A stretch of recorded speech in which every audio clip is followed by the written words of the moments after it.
What up? What up? I am back. That's right, episode 2. I appreciate you for joining me. This Could Get Ugly, featuring me, Shaun D. Upshaw. What's going on? I'm back in the building for sure. I want to give a shout out to God, the God of second chances, because I swear on everything I love, I recorded this episode on Tuesday.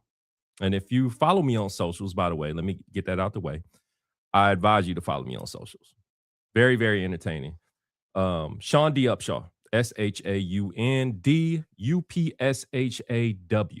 all you got to enter. Facebook, IG, it's all the same. And while you're doing that, don't forget to go to This Could Get Ugly, the podcast fan page. Like and subscribe there as well, because guess what? You get updates on upcoming shows, upcoming topics, giveaways, because I do give things away. But not only that, I'm going to start posting some serious questions concerning some of the episodes that we have. And I'll be curious just to get your answers to them. Maybe add a little flavor. Maybe I'll even throw it in the show. You never know how it will go. But anyway, like I was saying, if you were following me already on my socials, then you already know what happened on Tuesday. Already apologized, so it's no need to apologize again. But I will say I thank you for joining me on the recap. That's what I consider this, a recap. Maybe I just had to get it fine-tuned, because, I mean, the first time I thought I did a great job, right? But maybe today was specifically designed for me to do it better. Damn near perfect, because perfection doesn't exist, but damn near perfect, right? And not only that, maybe somebody was missing that's here today and definitely need to hear what we're going to be talking about. So before we jump into anything, let me give you a recap of what we talked about in the episode 1.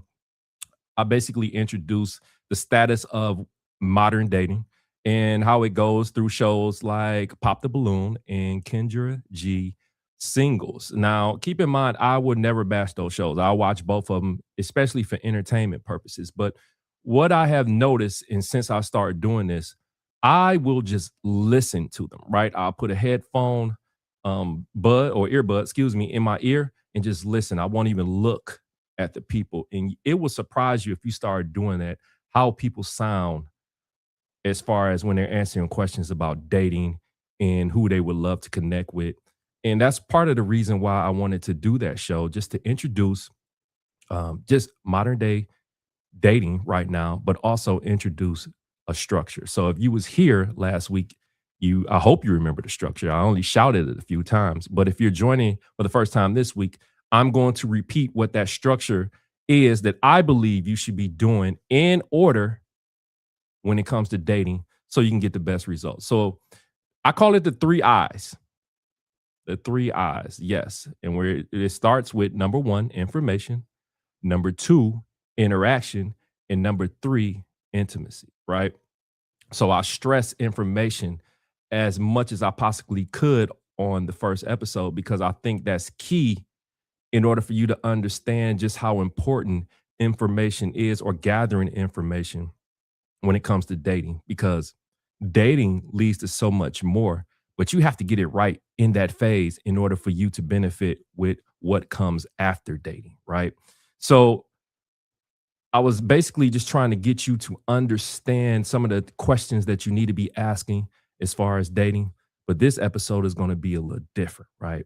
We're going to sit in the information phase, but I'm going to tell you some things that you should be looking for. Again, if you've seen the title, you've seen that it was titled The Red Flags That Announce Themselves. And believe me, there are some red flags that announce themselves. And one in particular, I'm going to point out in this episode that you should be looking for, because it's a doozy.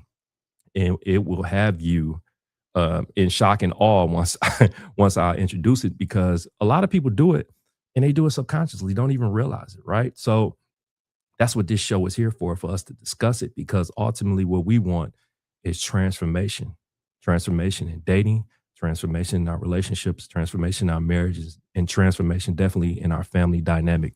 That is what this show is all about, and that is why I am here. So again, I appreciate you for tuning in on this random Thursday. And of course, the show is definitely going to be back on next week at its regular scheduled time, especially since I have the technology now to figure things out. So Tuesday is the regular time, 7:20 Central, 8:20 Eastern. So I just want to throw that out there. This is kind of like a special, so to speak. But I had to do this show. I wasn't going to stick my head in the sand and then just go hiding somewhere because that's not how I operate. That's not how Shaun D. Upshaw do it. So without further ado, let's jump right. Well, let me pause for a second because what I started last week was something called story time, right? And it actually did pretty good. I wasn't sure how it was going to turn out, so I'm gonna do it again this week just to see if I get the same reaction. So basically, story time is just me giving you a story about my experiences and why I feel I don't want to say qualified, but I will say qualified to give you the information that I give you because guess what? Everything that I'm giving you, I've been through personal experience. Not only personal experience with myself, but just talking to others and figuring out the patterns that they are exhibiting that they didn't even realize was going on. So let me give you a story about tonight's particular topic, right? And I know I gave you the title, but I haven't really gave you the subtitle of what we're going to be talking about. But once I tell you this story, right, everything's going to make sense. So again, I'm going to take you back to Detroit, right? Summertime. I don't know what it is about Detroit in summers, but I stayed in trouble. Anyway, for those who don't know, I used to work for Chrysler Automotive. Yeah, one of the big threes in Detroit. And I mean, it was an interesting time. Made money, met a lot of people, good people, by the way, hardworking um, individuals. But the most important thing I want you to keep in mind, right, is anybody who worked for the plant is going to agree with what I'm about to tell you. It's nothing but an elevated level of high school, right? It's still popularity. It's still everybody in there messing around with everybody doing petty stuff. The only difference is we get paid. That's the only difference. We get paid to be messy. So anyway, I'm going to give you a story of when I was working back in Chrysler and me, Mr. Shaun D. Upshaw, tried to get at my boss. Well, I wouldn't say she was a boss. She was more like a team lead, right? So anyway, my team lead decided she wanted to sashay down the line on this particular day. And I don't know if you guys, how old you guys are, but back when I was coming up, right, the velour outfits for women was the thing to have on, right? You had your Sean John velours, you had your let's see, what else you had? Azure, you had baby fat, but the one that she had on that took my breath away was baby fat. And I would name her, but I'm not gonna name her because we totally cool now. We friends. I don't even want her name out there. I don't even want people to know that this is what happened to establish our friendship. But anyway, make a long story short, I saw her come down the line and she had on this Sean John outfit. It was black. And I don't know what it is about this day in that outfit, but everything was just in place, right? Just magnificent. So, of course, I didn't drink that day. I think this was a Friday. I didn't drink that day or anything. It's just something rose up in me where I'm like, I'm about to take a run at her. So that's exactly what I did. I took a run at her, started throwing some jokes at her, flirting with her. Of course, she denied me. A lot of people denied me because I was young in there, but she eventually broke down. We eventually went out. We eventually had some nice talks. We connected, right? Connected to the point where I eventually was invited to her house. So I pull up one Saturday morning, eager to get over there. And I'll never forget this. I walked in. She had on this, whew, body was banging. She had on this tight outfit. We were talking, of course. I'm being a gentleman. She invited me to the back to chill, to sit like on this like little sofa she had in the back. Yeah, but we all know what that means. Anyway, more conversation that led to kissing, rubbing, and then eventually me trying to make that move, right? So as I'm getting ready to make that move and we getting hot and heavy, I'm thinking in my head like, wow, this is intense, right? This is intense. But I figured it out. I don't know if you guys remember that song by Tyrese. Now, I don't believe in astrology, but y'all remember that song by Tyrese called The Signs of Lovemaking? Y'all remember that second verse when he said, I met a Scorpio. Woo! That was me right there. She had no limits to where she go. Oh yeah. Yeah, that's what we was on right there. So I'm like, oh yeah, this is about to be the ultimate showdown. Scorpio, everything's feeling good. The connection is there. At least I thought. We kissing, we touching. As I said, I go in for the mood to remove some articles of clothing, and then something happened. She leaned in and she told me, "You know, if you f with me, you stuck with me."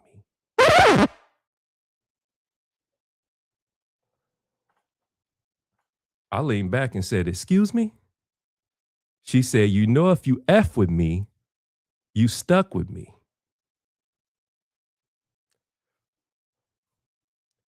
Needless, excuse me, to say, erection gone. Went in the shell like a turtle. Just out of there. I made up something to get up out of there. I don't even remember what it was. All I know is we was out of there and we were friends from that point forward. Sounds sleazy, but it is what it is. Now, I know you're probably asking, Shaun, what does your elaborate sex stories have to do with tonight's topic? Well, I'll tell you.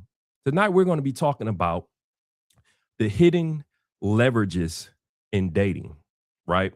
A lot of people don't even know they exist. A lot of people are smart. They do know they exist, but the hidden leverages in dating, right? So let me ask you something. Have you ever noticed that maybe in your dating situation or another dating situation that someone has told you about that eventually one person seems to have more influence in that situation than the other? One person becomes more invested, one person becomes more relaxed. One person decides where things are going, right? Crazy situation. And another person just hoping this continues because they're just in it for the connection. When it doesn't work out, most people blame games, of course. They blame manipulation. They blame modern dating. They blame everything under the sun. But I want you to know that it's something so much simpler than that goes on. The truth is, what's actually happening is leverage or positioning, as you want to call it, right? So once leverage appears, is sad to say, but the dating relationship dynamic begins to begins forming around it. The person with the least amount invested emotionally is usually the one controlling the pace. It often comes from something that just people don't even know. They low key just surrender it. They just give it away. Nobody's taking it. You would love to believe that something gives a person leverage, like a car or a lifestyle, or no, those are benefits. What I'm talking about right now is leverage, and I believe, me personally, that a lot of leverage is given away. So tonight we're going to break that down. We're going to break down leverage. I'm going to give you the meaning. I'm going to give you 5 tools. That's right. 5, 1, 2, 3, 4, 5 tools that people use to leverage people in 2 structures that it is seen in that most people voluntarily just get in, right? It's going to shock you because I've been there. I've been there. And I mean, I could give you a reason as to why I've been there, but I'm going to save it.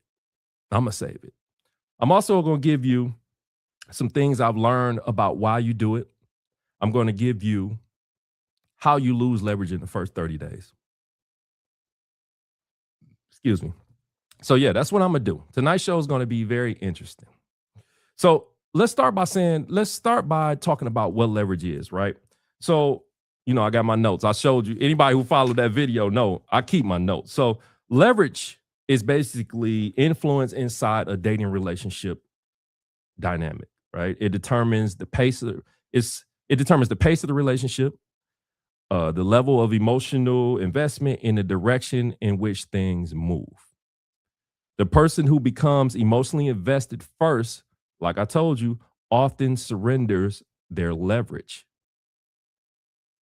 Remember I said that the person that becomes emotionally invested first often surrenders their leverage. Not because they're weak, though. Keep that in mind. It's simply because behaviors begin to change.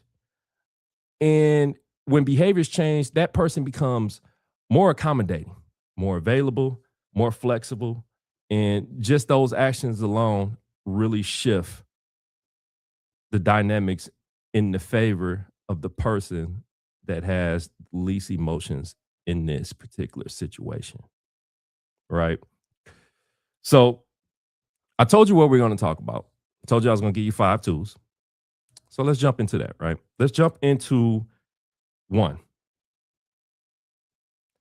This is my favorite, by the way, and I have been involved in this recently, to speak honestly. But one of the tools that a lot of people use in dating is moral and spiritual leverage. Now, hear me out. This is not talking about those people who are spiritually on a journey that are trying to better themselves. No, no, no. I'm not talking about them. I actually respect those type of people, right? I actually respect what they're doing because I just do. I'm a very spiritual person, so I just understand. No, I'm not talking about them. I'm talking about the people who use their faith as a qualification to date them. It's almost as if I put you in a position that I was in. I met a young lady, and she basically tried to leverage me with the spiritual and moral thing, right? And I was telling her, like, I don't really do church, and I don't. I just don't. I mean, that's a whole nother story, but I will say this off rip because eventually we're gonna have a show about this. But I just don't do the infrastructure of church. Now, keep in mind, I love God. I love God, but I don't do the infrastructure of church. But the way she tried to leverage me spiritually, it was basically almost putting me in a spot where I feel like she was saying I wasn't qualified due to the fact, or qualified to date her due to the fact that I wasn't going to church. And I think personally, now that I analyze that situation, I think what happens is with her and a lot of other people, men and women, is they're more caught up in the optics of church and what it represents versus the opposite of what I was telling you about in the beginning. People just doing it to better themselves. What I mean is, I believe that she was trying to leverage me to go to church for optics because it's something when you step into church as a couple. It's something when you're holding hands. It's something when you're praising God, praying, all that good stuff, and people see you together and y'all leave together. It's something that clicks in certain people concerning that whole structure. But I wasn't falling for the banana in the tailpipe. I wasn't going for it. But she definitely tried to leverage me from a spiritual and moral position. And I peeped it right away. Because like I told you, in the information phase, right? Not only just asking the right questions, but getting information that helps you to see who this person really is beneficial to you. And hell, sometimes even in the information phase, it's to see who you are. But I'm glad I peeped that because you know I could have been on the front. If I would have fell over there, I would have been on the front row. But she probably would have had me a deacon by now. Deacon Upshaw, if it was left up to her. Just being honest. So that's the number one tool that we're going to start with. The second one of my favorites that ties actually back into the story that I told you about, sexual leverage. Now, let's be honest. A lot of people use sexual leverage. That's what they do. Um, Sometimes when intimacy is offered too soon, remember I told you it's always going to be tied back to the 3 eyes. Sometimes when intimacy is put before information and interaction, some people feel like leveraging sex is the best way that they can put you in position to get something out of it. Like they want to give it to you, but what they trying to get out of it is so much bigger. Now, remember in that story when I told you she told me, if you F with me, you stuck with me, right? Now, I'm not saying she was leveraging me sexually. I won't say that because I know her now. I've been knowing her for a very long time. And I don't think her heart was there, but subconsciously, she could have been there. She could have. Who knows? But I believe, I'm just going to put it out there. I do believe that was sexual leverage, if you ask me. Because, I mean, who said that in the middle of about to get down? If you F with me, he stuck with me. Now, if I was a weaker man, I would have fell for that. And I would have found myself in a relationship that I'm not necessarily sure I would want to be in. Not saying nothing was wrong with her. I'm just saying, as for me, I wasn't sure if I wanted a relationship at that time. But what I was sure is that I wanted to see that ass outside of them fat farm velour pants.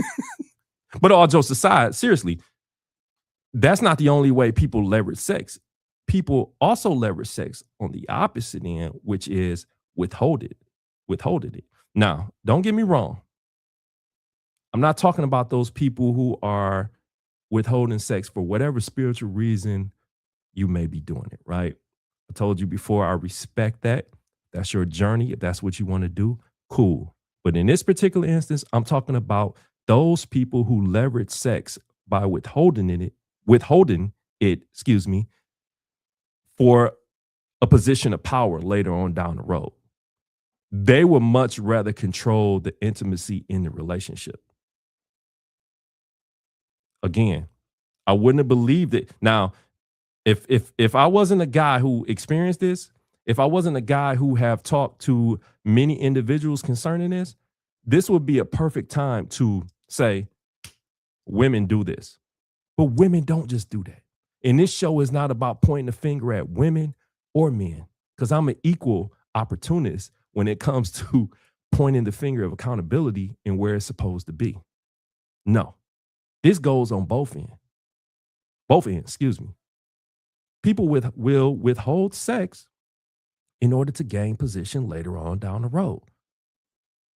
That's why you have to be careful when you're listening in the information stage in order to see, are you being sexually leveraged, right? Because when y'all get together, it's going to be crazy. Somebody's going to be unsatisfied. Somebody's going to be happy because they're controlling the situation, but the other person's going to be unsatisfied. They're going to be unsatisfied. Trust me. So the third tool, which is, oh man, another one of my favorites, right? So when I was writing these tools, I was like, damn, you've been through some stuff, boy. You've been through some stuff, boy. But at the same time, now I'm giving you 5 leverage tools. Now there may be others, but I'm giving you the 5 most prominent that I've seen personally and that I've talked to other people about. So let's touch on that third one, which is the authority leverage, right? These are the people, these people are comical. These are the people that tell you a man should be doing this or a woman should be doing that. Basically what they're doing, right, is framing what you should be doing if you're dealing with them.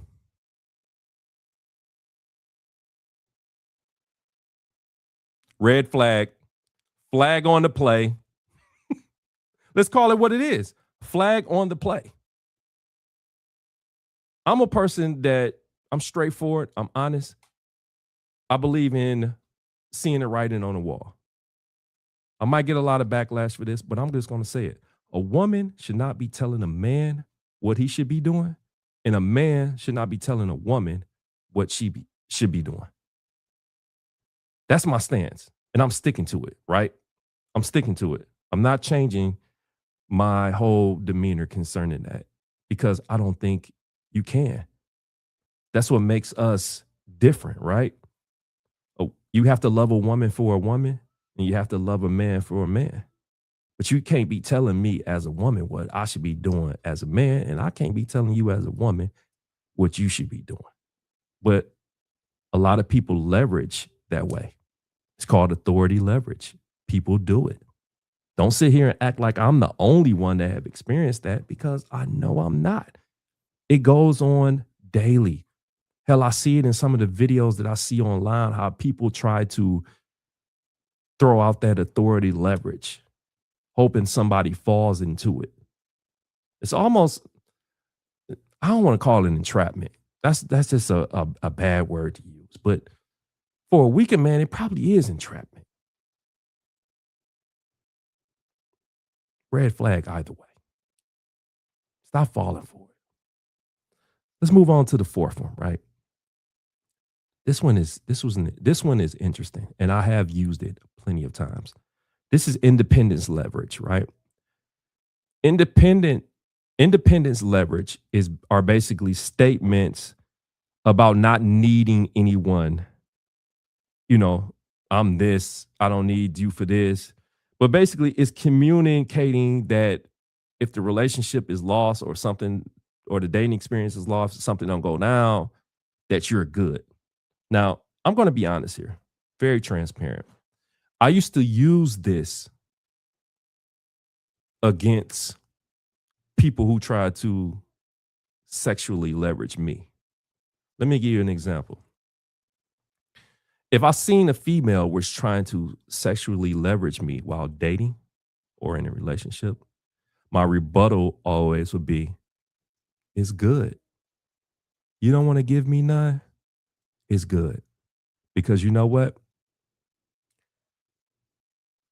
I can grab a nice bottle of lotion and go handle my business and get the same results that I'm going to get by being with you. Damn, I was lying. I was lying back then. But guess what? It worked. It worked. But in the reality of everything, we were basically out leveraging each other, which is crazy, right? Because why the hell are we doing this if we're trying to get to know each other in the information phase of dating? Why the hell are we trying to out leverage any each other? Why are you trying to leverage me sexually and then I turn around and try to leverage you with independence, basically saying, oh, I don't need you. I don't need you for that. But the truth of the matter is, I could assume why that person was sexually leveraging me, but I knew why I was independence, leveraging her with independence, because I don't know what it is about people. And it's just not men or women specifically, it's people, period. When you put them in a position where they don't feel needed, they lose their freaking mind, right? That type of leverage that you can have on someone is dangerous. That's why I have to expose it now, because you need to know what you're looking out for. You need to know what you're listening for. A lot of people claim to be independent, and that's cool. Pat on the back. But that's not what independence is for. I'm at a stage in life now where I will not congratulate you for doing adult stuff and labeling it as independence. Not doing it. Not at all. So I need you guys to stop doing it, because it's nothing but a tool that people use in dating to position themselves in a position of power. Let's go to the fifth tool, the last one, right? This one is a doozy. This one is a doozy. A lot of people do it. Trauma leverage. Did you hear me? Trauma leverage. This is when people lead with unresolved dating wounds that can cause the relationship to revolve around that person's pain. Ultimately, what it's doing, right? Outside of that is putting them in position to be forgiven for their mess ups. It lacks accountability all the way around. Anybody that try to use trauma leverage, insane. I just said that about just about all of them, but this one tastes the cake. Anybody that try to use trauma leverage is basically putting you in a position where it's like they saying, I do this because of this, and you should forgive me because of what I've been through. No, ma'am. No, sir. You should not do that. Trauma leverage is serious business. Serious business. And any indication that people are trying to leverage you with trauma, listen, let me tell you something. You get your ass up away from that table and you walk away. Walk away clean. And then later you pat yourself on the back for not being involved in that, because I'm telling you, you are setting yourself up for failure if you get involved with somebody that tries to leverage you with trauma. So I gave you the 5 tools. Those are the 5 tools. I hope you were writing them down. I hope you were understanding everything that I'm trying to tell you. Of course, there are some other points, but I will be posting these 5 tools in the group chat. Not the group chat. It's not a group chat. The group page, rather. So I can get some interaction with you guys, because these are serious tools right here that people use to gain an advantage in dating. But let's talk about the 2 structures that I said I was going to give you, right? These structures are crazy because I've been in both of them. One structure in particular that shows you leverage very clearly is the friend zone.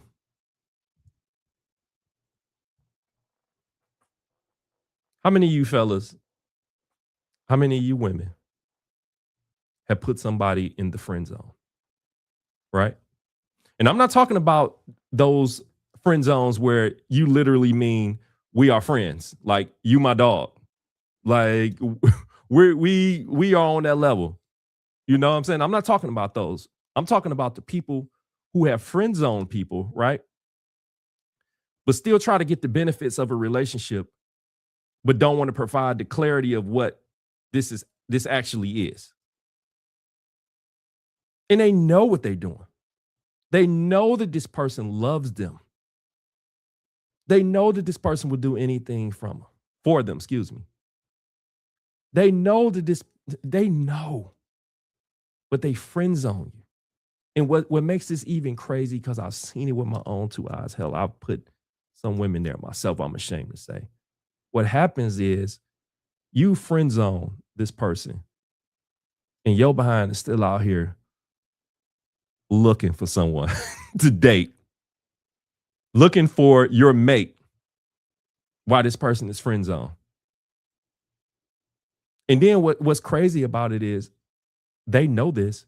In the very moment the person that they're looking for hurts them because they didn't got involved, guess what happens? Dun, dun, dun, dun. That person goes and get that cape out the cleaners because it's fresh and clean. They slap it on and they be there for you. And we weren't supposed to talk about it from this angle, but I will say that's how a lot of people fall into relationships, right? Being saved from bad decisions that they made, and the person that's saving them. Trauma. It ties in with trauma. Remember? Trauma leveraging. Oh, you've been through this. Oh, I'll be there for you. Come on, man. We got to do better. We got to do better. We have to do better. I told y'all in week 1, dating in relationships, right? The whole structure of it is so important to me. So important to me. Like, I love it. I love the idea of 2 people getting together, building, and becoming interdependent, right? I just love it, the connection. But it's been done the wrong way. And it continues to be done the wrong way because we're not taking any of this into consideration, the 5 tools or the structures, or the structure that I gave you, which I'm now about to give you the second structure, which is a situationship. We all know what this is. Golly. Some of you probably right now going through a situationship. You know exactly what I'm talking about. You know exactly what a situationship is, right? A situationship is something that starts out of order from the three structures that I've been trying to explain to you since week one. All it does is it requires a little information. But once you get that little information, it shoots right to intimacy. It skips right over interaction. Basically, seeing interaction is basically, like I told you, seeing how this person acts in certain settings when you guys are interacting.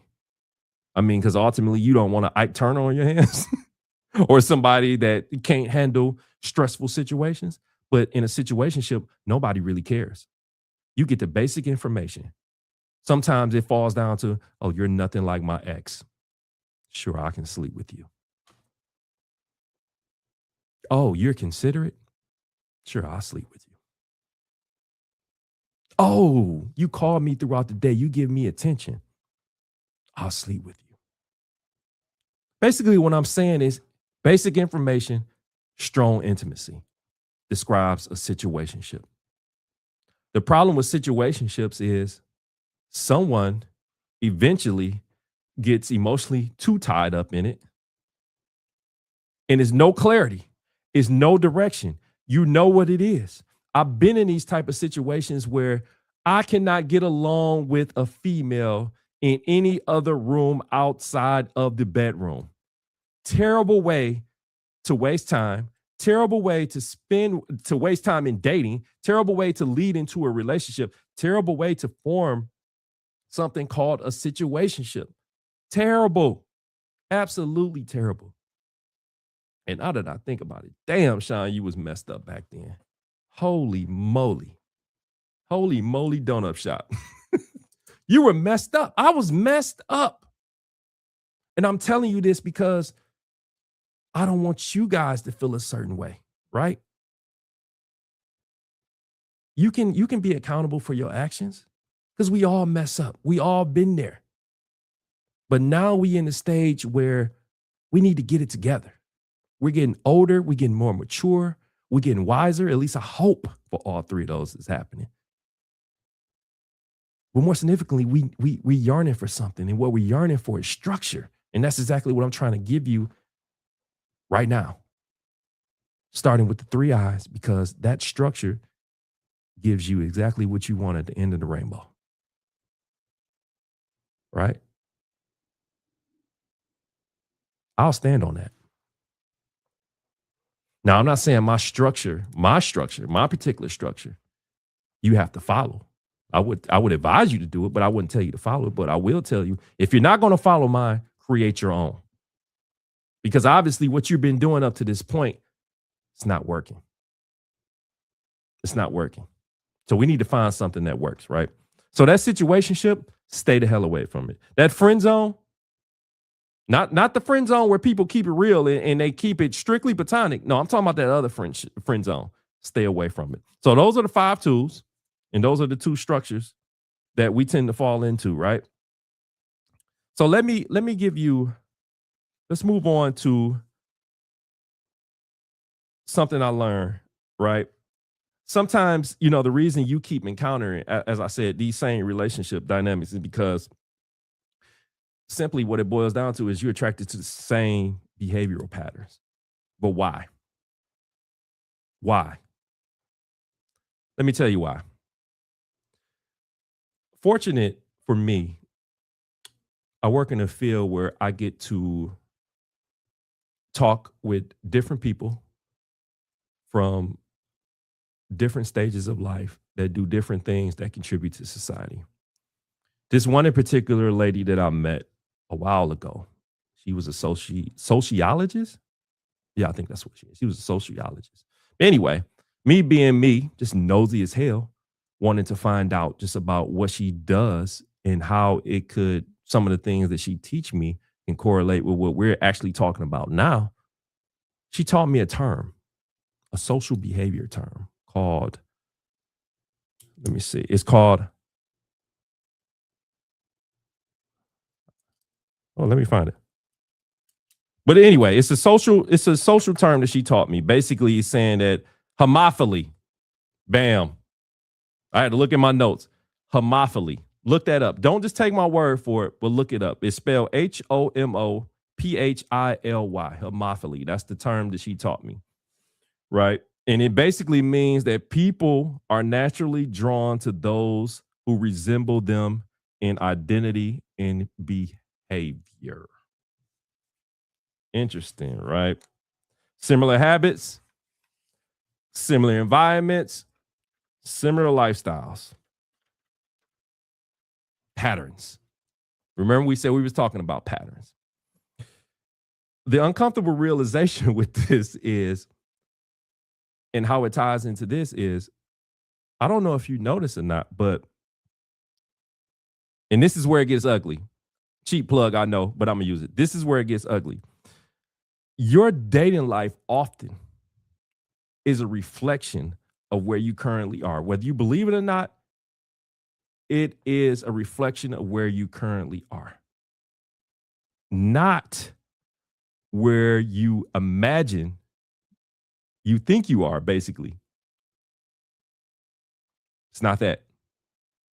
It's where you currently are. So if you keep meeting the same person, this is an opportunity to see that, damn, I'm not the person I think I am. Maybe I need to do some individual work to change some things. That's what the social term homophily basically is. It's telling you why you're doing this. It's giving you the patterns. It's basically telling you the patterns that you're choosing is for the reason of just you being familiar with them, right? It'd be a different person every time, but it's the same outcome, the same emotional dynamic. Familiarity often just breeds comfort, and that's what people want. They just want comfort. That's what it boils down to. That's why people keep choosing the same individuals that leverage them, or keep choosing the same individuals that they can leverage. Interesting, right? But check that out, homophily. I'm not a one of those PhD. She had a PhD in it.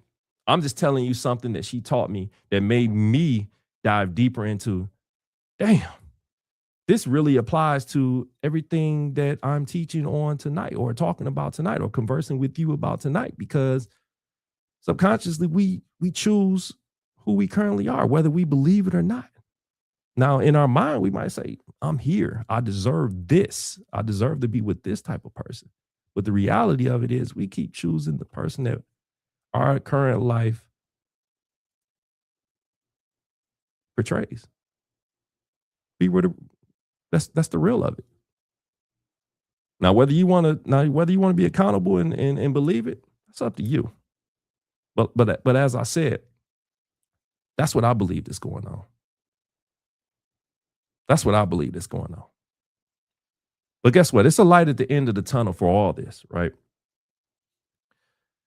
You don't have to be leveraged. You can break out of homophily, but it requires something as simple as this, right? Emotional discipline. It starts there. Of course, it's more work, but the foundation of it is emotional discipline. Emotional discipline determines whether you observe behavior or react to attraction. Let me repeat that. Emotional discipline determines whether you observe behavior or you react to attraction. Be honest. How many people are really observing behavior in the information phase? And how many people are throwing it out the window for the attraction? That's a question you have to ask yourself. I can tell you how it was for me, but I can't tell you how it was for you. All I know is lack of emotional discipline It takes that red flag. You remember the title? Red flags announce themselves. Yeah, it takes that red flag that's announced, right? And what it does is, I said this last week. It helps you to take it to the washing machine. It helps you to put it in the washing machine. It helps you to throw that Tide or that Gain or whatever you use in that Suavitel or Gain or whatever fabric softener. It helps you to basically take that from a bright red to a light red. I must be hungry, to a light red, excuse me, and eventually to a white flag. What does the white flag represent? Surrender. What did I tell you in the beginning? Leverage is always surrendered. It's never really taken. Surrendered. So think about that. Think about that.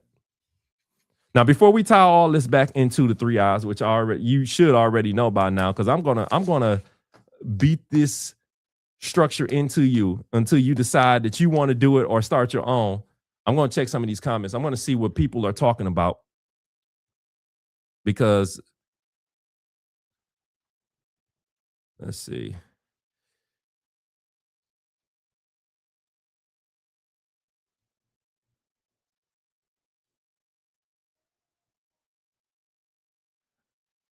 Here we go. So we got some people commenting. I'm wondering. I got it right this time, right? So I'm definitely understanding what's going on. There we go. There we go.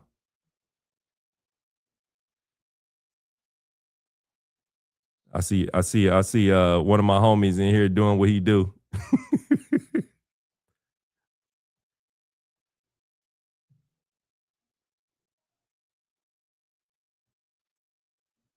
Okay. Let me get up.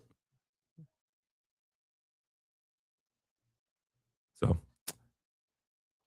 here we go again with another week, another struggle with my old behind trying to get to these comments. I guess it's not meant for me to respond. I guess it's actually meant for y'all to go on that page of This Could Get Ugly, the podcast, and leave your responses there so I can get with you. I mean, honestly, listen, as I said last week, my hope for you guys is to structurally get it together as far as dating. Like, I'm not here to preach to you every week. I'm not going to do that. But we are going to talk on some topics that may very well call for you, excuse me, to do some accountability checks, to be honest with yourself. Because I mean, we can laugh, we can joke all day, we can drink wine, we can do all that, right? But if we're not learning anything, then this is pointless. If we not transforming into what our heart desires, versus dressing up and thinking we not selecting the same patterns, then what are we doing here? What are we doing here? Just being real.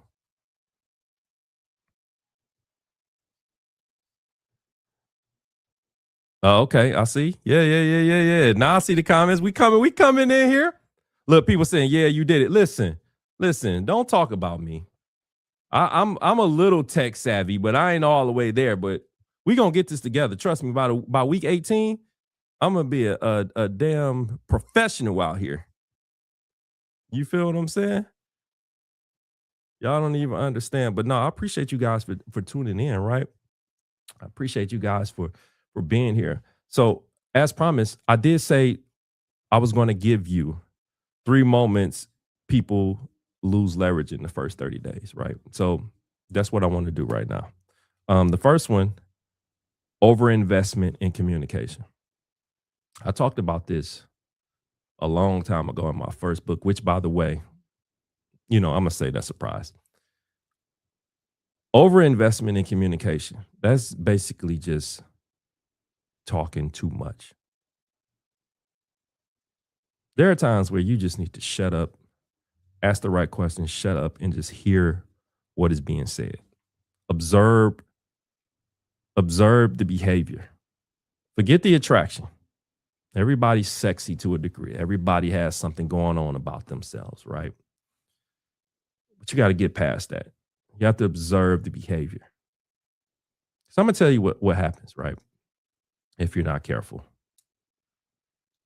If you go through the information phase, you get some information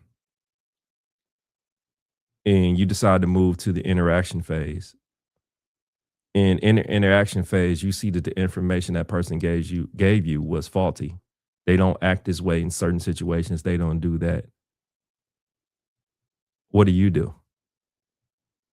I can tell you what to do. Run. But I'm gonna tell you what most people do.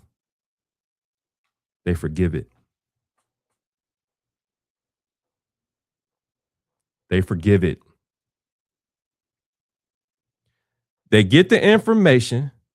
They see it doesn't play out in their interaction phase. They forgive it. And then they move on to intimacy and wonder why it fails after you have reached a certain cap in your intimacy. That's exactly what happens. Now you see why I say it ties all back into the three eyes. Everything that I'm going to tell you ties back into the three eyes. Why information is important, why interaction is important, and why you need these to test compatibility. You need information and interaction to test compatibility. Because once you test it, intimacy is the prize, right? Closeness. Now, fellas, I'm not talking about just sex. Sex is just a cog on the wheel of intimacy. I'm talking about just people getting close to you. That's why you have to be careful of the information that you give, the information that you're not hearing or seeing, and the information that you forgive in the interaction phase when it doesn't show up, because intimacy is the cost. You allow somebody to get close to you only for it not to benefit you, only for it to not go anywhere, only for it to not benefit you in no kind of way, which is why you don't want to do it. Be careful, ladies and gentlemen. I mean, hell, I gave you 5 tools. I guarantee most of the people out here are within those 5 tools in those 2 structures. If you lying, if I'm lying, message me. We can talk about it. But anyway, back to this. 3 moments people lose leverage. Like I told you 1, over investment in communication. Number 2, premature emotional disclosure. You know what that means? Get some emotional discipline about yourself. I told a young lady earlier today. Matter of fact, I told my daughter this when we standing at the elevator leaving this morning for school. I told her, London, we don't catch feelings, we catch flights. Make sure you stay out of your emotions because there's nothing up in there.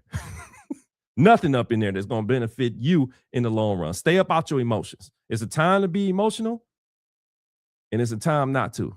But that time you emotional, trust me, it's more than likely during that time when you are with the person that you are, in that intimate phase with, after you didn't got the information in an interaction down pack, and then y'all move into the most important phase, which is intimacy, the closeness,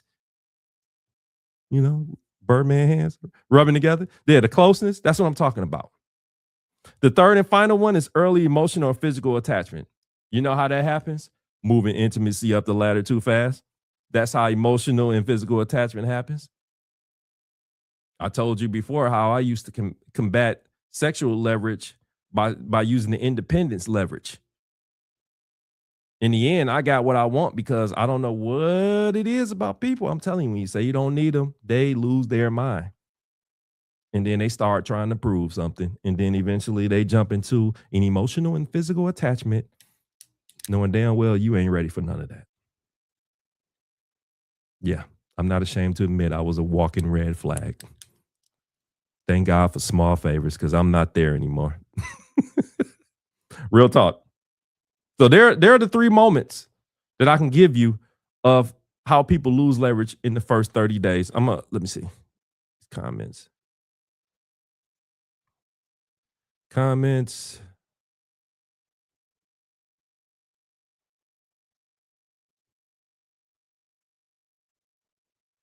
Yeah, Daryl. I'm recording tonight, man, for that blunder on Tuesday, bro. I saw you laughing at my video. Listen, we old, bro. We make mistakes. It is what it is.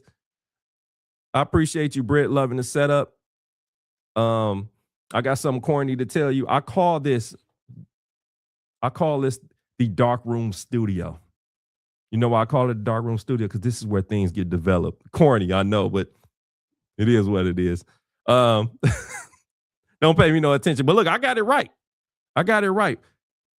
And I appreciate you guys for showing up. I appreciate you guys for commenting.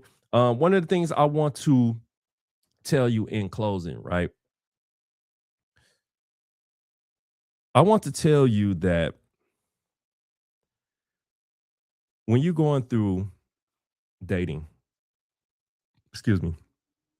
looking for a relationship, the best thing you can do is slow down. Slow down, observe behavior, and let clarity do the talking. Again, I will repeat it. The best thing that you can do for yourself outside of, add my 3 eyes to your dating structure or to create dating structure, which is information interaction that leads to intimacy, is to slow down, observe the behavior, let clarity do the talking. Because when clarity shows up, it could get ugly if the wrong information is not displayed, if the wrong interactions doesn't match the information. But more importantly, if the intimacy is going to run out because either one wasn't done correctly. So keep that in mind. Of course, we'll be back Tuesday with another episode 3. I appreciate you guys for tuning in tonight. It's been a blast having this episode. And I want to be real with you. This is the same episode that I ran by myself on Tuesday, and I did not have everything set up. So I don't know why it happened this way, but I'm glad it happened this way because guess what? I felt more comfortable with the material, and I also feel like somebody needed to hear this. I don't know who it is tonight that need to hear this, but I hope it blesses you in a way that forces you to date better. So until Tuesday, 8:15 Eastern Standard Time, 7:15 Central, I ask that you have a blessed week. And remember, I love y'all. Some of y'all with the love of the Lord. But anyway, subscribe to the channel. Don't forget, like and subscribe to the channel. Subscribe definitely if you want clarity. See you on Tuesday.